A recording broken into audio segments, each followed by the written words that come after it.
ডার্বির result east বেঙ্গলের দিকে।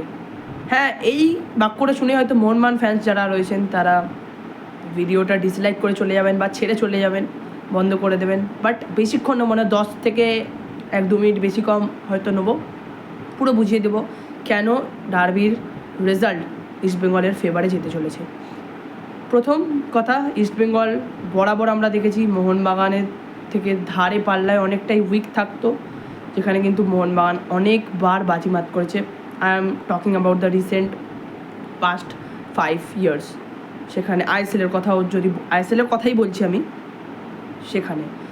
But এই মরশুমে, বরাবর মরশুমে আমরা আগে সিজনে দেখেছি আইএসএলে, হ্যাঁ মানছি লং লিগ হতো, সেখানে কিন্তু ইস্টবেঙ্গল 8-9 নম্বরে ফিনিশ করতে। বাট এই মরশুমে East Bengal top of the table.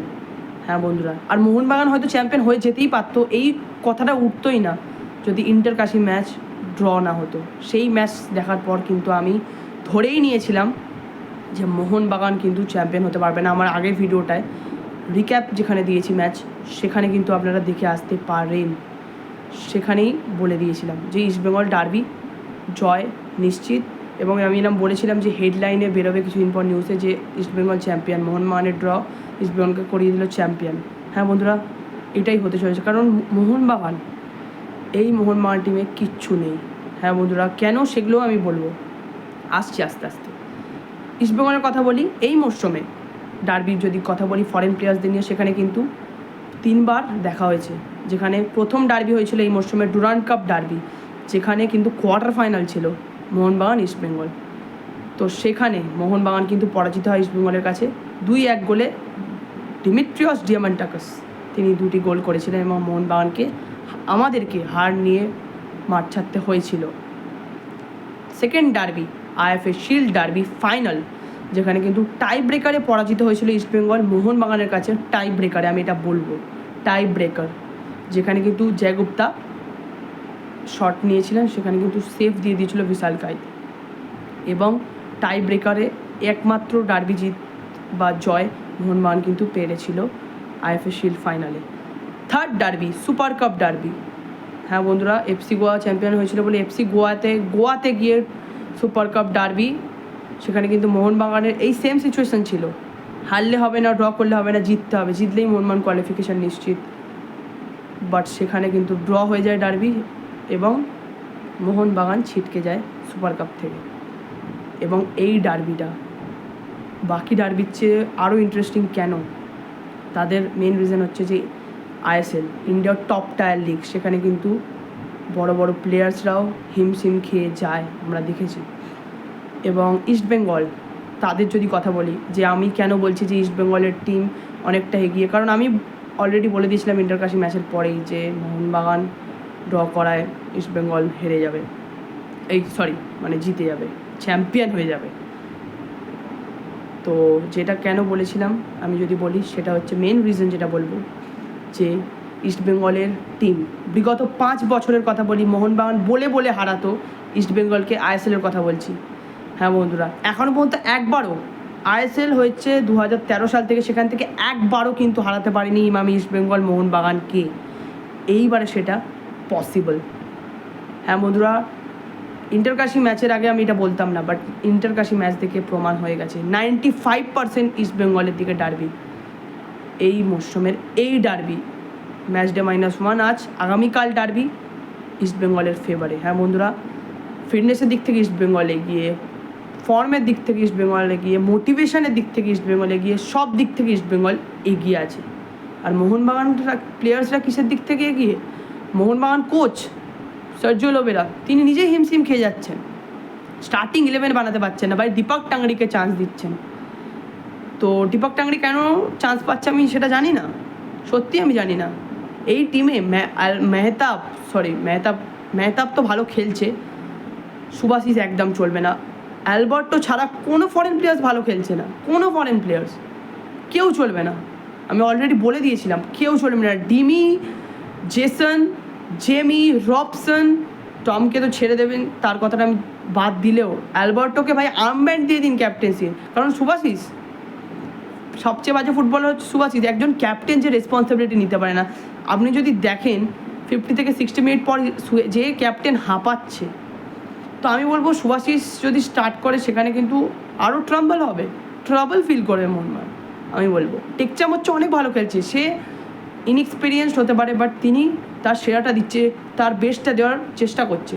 এবং ইস্টবেঙ্গল বিগত 5 বছরের তুলনায় এই মরশুমের স্কোয়াডটা যদি দেখেন, তাদের টিমেতে বিপিন সিং আছে, যেই বিপিন এই মরশুমে ইস্টবেঙ্গল টিমে আসার পরে কি দেখা যাচ্ছে যে জানো তিনি ইস্টবেঙ্গলের ঘরের ছেলে, অনেক দিন থেকে খেলছেন ইস্টবেঙ্গলে, মানে একটা টিমের সাথে মানিয়ে নিতে এতটাও প্রবলেম হয়নি, 1 বছরও হয়নি এখনও। বিপিন সিং এমন দেখাচ্ছে যেন অনেক বছর খেলে খেলে এক্সপিরিয়েন্স আছে তার ইস্টবেঙ্গলে খেলার, টিমমেটদের সাথে কতটা মানিয়ে নিয়েছে মুম্বাই সিটি থেকে এসে। এবং মিগুয়েল ফিগুয়েরা বাংলাদেশ থেকে এসেই নিজের 5th গিয়ারে পারফরমেন্সটা দেয়, এই নিয়ে কিন্তু কোনো সন্দেহ নেই। মিগুয়েল যে ম্যাচে চলেছে সেই ম্যাচে কিন্তু ইস্টবেঙ্গলকে কোনো টিম ধরে রাখতে পারেনি, সেটা আমরা সকলে জানি। এবং মিডফিল্ড মোহনবাগানে যদি কথা বলি, সেখানে তো আপুইয়া এবং অনিরুদ্ধ থাপার ওপর কতটা ডিপেন্ডেবল আমরা সকলেই জানি। এরা দুজন না থাকলে, এই জুটি না থাকলে মোহনবাগান বোধহয় মানে বলার মতো নয়। এবং নেক্সট যেটা হবে যে মোহনবাগান এবং ইস্টবেঙ্গলের উইং অ্যাটাক, সেগুলো যদি কম্পেয়ার করি, মোহনবাগানের কাছে ধারে ভাগে বুড়ো wing players Liston Colaco, Manvir Singh, মানে যারা মানে ক্যারিয়ারে কি বলবো আর কিছু বলার মতো নেই। মানে যাকে ডার্বি কিছু বলবো না, মানে আপনারাই দেখবেন, খেলাটা দেখতে পাচ্ছেন হয়তো মনবীরের ফর্ম বা লিস্টনের ফর্ম, সেই লিস্টনের থেকে কিন্তু অনেকটাই ফর্ম ডাউন হয়েছে যেই লিস্টনকে আমরা আগের মরশুমে দেখেছিলাম। তো ভাই দেখা যাক, ডার্বি কিন্তু ইস্টবেঙ্গল এগিয়ে আমি বরাবর বলবো, কারণ সব দিক থেকে ইস্টবেঙ্গল এগিয়ে। মিডফিল্ডে বসিম রাশিদ, হ্যাঁ মানছি সাউথ ক্রেসপো তিনি রুলড আউট হয়ে গেছেন পুরো সিজনের দিক থেকে ইস্টবেঙ্গলের জন্য। সৌভিক চক্রবর্তীকে তাকে পাবে না ইস্টবেঙ্গল। সৌভিক এবং দীপক টাঙ্গানে আমার মনে হয় যে গতটা সেম প্লেয়ার দুজনেই, আমার কোনো ডিফারেন্স নেই এই দুটো প্লেয়ার্সদের মধ্যে। বাট ইস্টবেঙ্গলের ডিফেন্স কেভিন সিভিলে ঠান্ডা মাথায় বড় কাজ শিখতে হলে কেভিনের কাছে শিখুন। আনোয়ার আলী মিস্টার কনসিস্টেন্ট, হ্যাঁ বন্ধুরা, একমাত্র প্লেয়ার কনসিস্টেন্সিভাবে প্রত্যেক ম্যাচে ইস্টবেঙ্গলের পারফর্ম করে গেছেন এই Anwar Ali. Rakib, Mohammad Rakib one of the best right back বলবো আমি এখন প্রেজেন্ট ইন্ডিয়ান প্লেয়ার্সদের মধ্যে। তো ভাই কিছু বলার নেই, মানে মোহনবাগান যেখান দিয়ে গোল করবে কোনোটাই উইকনেস নেই। এবং ইস্টবেঙ্গল যেটা আমি যদি বলি অস্কার ব্রুজনের ট্যাকটিক্স, সেটা হচ্ছে যে তিনি কি করেন, তিনি লুক আপ করেন অপোনেন্টের প্লেটা ফার্স্ট হাফে। হ্যাঁ বন্ধুরা, ফার্স্ট হাফে যত বড় অ্যাটাক করবে অপোনেন্ট, গোল করবে, বাট যখনই ওটা সেকেন্ড হাফ স্টার্ট হবে ইস্টবেঙ্গল 5th গিয়ারে পারফরমেন্স দেবে। এবং তাদের প্লেয়ার্সদেরকে যদি দেখে মনে হয় যে 60 মিনিট পর যখন তাদের অপোনেন্ট টিম হাঁপাবে, প্লেয়ার্সরা মানে ক্লান্তি বোধ করবে, তখন কিন্তু ইস্টবেঙ্গল 5th গিয়ারে পারফরমেন্স দেয় এবং ইস্টবেঙ্গল গোল করে ম্যাচটা উইন করে বেরিয়ে যায়। এটাই ভাই অস্কার ব্রুজনের এই মরশুমের ট্যাকটিক্স, যেটা ফুলফিল হয়েছে প্রত্যেকটা ম্যাচ টু ম্যাচ আমি বলবো। এবং তার কাছে ধারে ভাগে অনেক ভালো প্লেয়ার্স আছে, বুড়ো প্লেয়ার্স নেই ভাই মোহনবাগানের তুলনায়, বুড়ো ফরেন প্লেয়ার্স নেই, বুড়ো ইন্ডিয়ান প্লেয়ার্স নেই। যেখানে পিভি বিষ্ণু, তাকে তো মানে আটকে রাখতেই পারছে না, মানে কি বলবো, পিভি বিষ্ণু, নন্দকুমার ফর্মে এসছে ভাই, বিপিন খেলছে ভাই, মানে শেষ করে দিচ্ছে। আবার এডমান ফিট হয়েছে ভাই।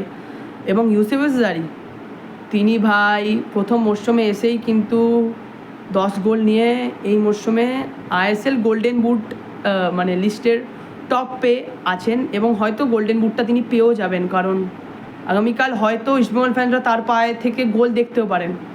তো কিছু বলার নেই, এই রিজন যেগুলোর কারণে মোহনবাগান ভাই পিছিয়ে। বাট মোহনবাগান ফ্যান হিসাবে আশা করা আমি কিন্তু ছেড়ে দিয়েছি। হ্যাঁ, মোহনবাগান জিততে পারে না, এটা আমি ভিডিও শেষে বলছি, মোহনবাগান জিততে পারে, বাট নট দ্য টিমওয়ার্ক করে জিততে পারবে না। তারা কিন্তু জিততে পারে একমাত্র ইন্ডিভিজুয়াল ব্রিলিয়ান্সির দ্বারা, তাছাড়া কিন্তু ইস্টবেঙ্গলকে হারাতে পারবে না আমি বলবো মোহনবাগান।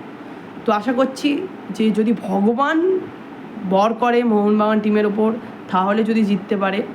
বা প্লেয়ার্সরা তো মানে কিছু বলার মতো নেই, তারা তো ভাই রিলস শেয়ার করতে এখন ব্যস্ত, যে টিমের মানে ইস্টবেঙ্গলের যে এখন মেন্টালিটি, সেটা হচ্ছে যে চ্যাম্পিয়ন হতেই হবে যা হোক করে। আমাদের প্লেয়ার্সদের মধ্যে চ্যাম্পিয়ন হওয়ার ইচ্ছা থাকাটা বড় ব্যাপার। যেখানে মোহনবাগান প্লেয়ার্সরা তারা রিলস শেয়ার করতে ব্যস্ত, তারা ফটো ক্লিক করতে ব্যস্ত, তারা ছুটি কাটাতে ব্যস্ত ভাই। ভাই এত ছুটি একটা শিবিরে আমি কি করে যে মানে এক্সপেক্ট মানে দেখছি আমি সেটা বুঝতে পারছি না। এবং সার্জিও লোবেরা, তার কথা তো কিছু বললেই নয়, তিনি one of the best coach. কোন দিক থেকে আমি হয়তো বুঝতেই পারছি না আপনারা, তো কিছু বলবো না আমি। বাট সার্জিও লোবেরা তার নিজের ডিসিশান, প্রচুর প্রচুর ব্যাড ডিসিশান নিচ্ছে ভাই। দেখা যাক কি হয়, মোহনবাগান জিততে পারে কি না। বাট আগামীকালের ডার্বির প্রেডিকশন ইস্টবেঙ্গলের দিকেই রইল। হ্যাঁ বন্ধুরা, ইস্টবেঙ্গলই জিতবে, এটাই আমার পার্সোনাল ভাই মনে হয়। আপনাদের কি মনে হয় কমেন্টে বলতে কিন্তু ভুলবেন না। এবং মোহনবাগানের ভাই চান্সেস কম, ইস্টবেঙ্গল এবারের আইএসএল ট্রফি নিচ্ছে। যদি মোহনবাগান জিততে পারে ডার্বি, তাহলে কিন্তু একমাত্র ইন্ডিভিজুয়াল ব্রিলিয়ান্সি ছাড়া কোনোভাবেই আমি রাস্তা দেখছি না মোহনবাগানের এই মরশুম চ্যাম্পিয়ন হওয়া। তো hope for the best, but Mohun Bagan fan হিসেবে ডার্বি তো দেখতেই হবে। তো হোপ ফর দ্য বেস্ট, জয় মাঠ ছাড়াটা প্রচুর প্রচুর ইম্পর্টেন্ট। জিতলে মোহনবাগান চ্যাম্পিয়ন, ড্র করলেও ইস্টবেঙ্গল চ্যাম্পিয়ন হবে, কারণ গোল ডিফারেন্স আমরা সকলেই জানি। তো দেখা যাক কি হয় আগামীকাল মহারণ। খুব ইন্টারেস্টিং আইএসএল ডার্বি হবে প্রথমবার, এটাই সবচেয়ে বড় বিষয়। একজন তো হাসবে, একজন কাঁদবে, বাট কলকাতার দুই প্রধান টেবিলের টপ 2 পজিশনে আছে, এটা দেখি সবচেয়ে বড় খুশি আমি পার্সোনালি। তো ফর দ্য বেস্ট, জয় নিয়ে মাঠ ছাড়বো আশা রাখছি। ইন্ডিয়ান ভিজুয়াল ব্রিলিয়েন্সি আমি আবার বলছি, হ্যাঁ অনেক প্লেয়ার্স দেখিয়ে দিতে পারে, যেমন লিস্টন কিন্তু জ্বলে উঠতে পারে, আপুইয়া নিজের সেরাটা দিতে পারে। তো দেখা যাক কি হয়, বাট ইস্টবেঙ্গল এগিয়ে। আমরা জিতবো কি সেটা বোঝা যাবে, কারণ মোহনবাগানের জেতা খুব টাফ। তো দেখা যাক, হোপ ফর দ্য বেস্ট। ভিডিওটা এখন শেষ করলাম। আপনাদের কি মনে হয় যে মোহনবাগান চ্যাম্পিয়ন হতে পারবে, বা আমি যে রিজনগুলো বললাম সেগুলো ঠিক কি না, সেগুলো বলে যাবেন। তো জয় মোহনবাগান সবাইকে।